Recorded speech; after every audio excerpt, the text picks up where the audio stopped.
इथल्या आमदाराची आणि खासदाराची दादागिरी मोडून काढण्यासाठी 7 तारखेला मिशीवाल्याला आणि नोव्हेंबर 2024ला दाढीवाल्याला घरी बसवा. सांगोल्याचं बेवडं मोहिते पाटलांना निवडून द्या म्हणतंय आणि भाजपचे उपमुख्यमंत्री रणजित निंबाळकरांना पाडा म्हणतायत. म्हणजे त्यांच्या पोटातलं ओठावर यायला लागलं. मिशीवाला आणि दाढीवाल्याने मतदारसंघाचे वाटोळे केले आहे. दोघेही स्वतःला जलनायक म्हणतात, तर मग मानखटाव भागातील 179 गावात टँकर का लागतात असा सवालही शेखर गोरे यांनी केलाय. पाहुयात सविस्तर बातमी.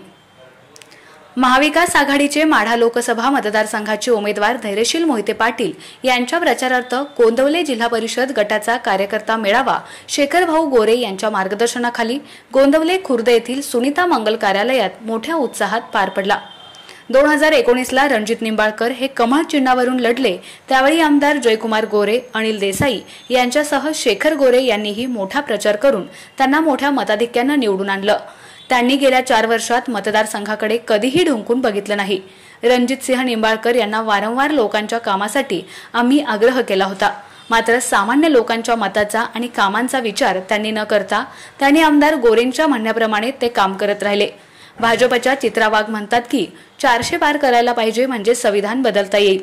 संविधान काय त्यांच्या बापाच्या घरी लिहिलंय का असा खणखणीत सवाल गोरे यांनी भाजप आणि चित्रा वाघ यांना केला.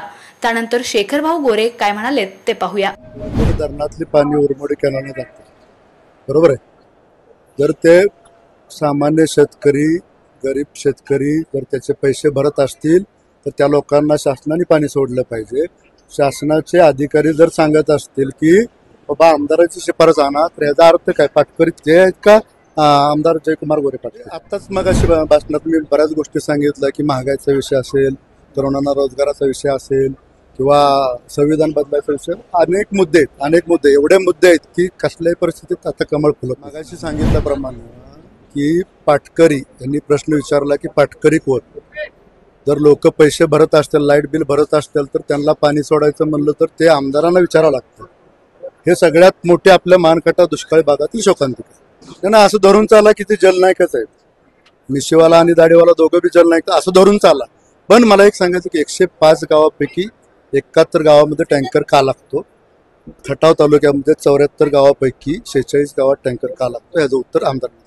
प्रतिसाद अतिशय चांगला आहे आणि तुतारी शरद पवार साहेबांची 83 वर्षाच्या 84 वर्षाच्या तरुण योद्ध्याची ही तुतारी आहे.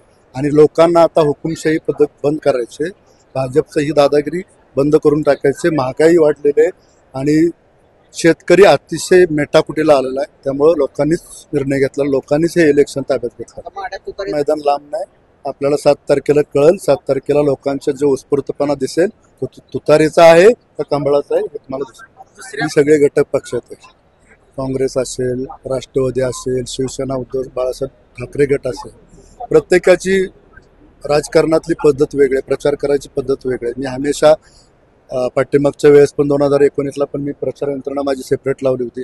काय होतं की वरती स्टेजवर बसल्यावर खुर्चीवरून वाद होत असते, ते मला काही त्यात घुसायचं नाही. आणि मी माझ्या मनाप्रमाणे कार्यकर्त्यांच्या आग्रह तर मी माझी सेपरेट यंत्रणा प्रचार. मानमधून कमीत कमी 15 ते 20 हजार मताधिक्य 100% मिळू शकते. आपला आवाज न्यूज नेटवर्कसाठी एकनाथ वाघमोडे, दहिवडी.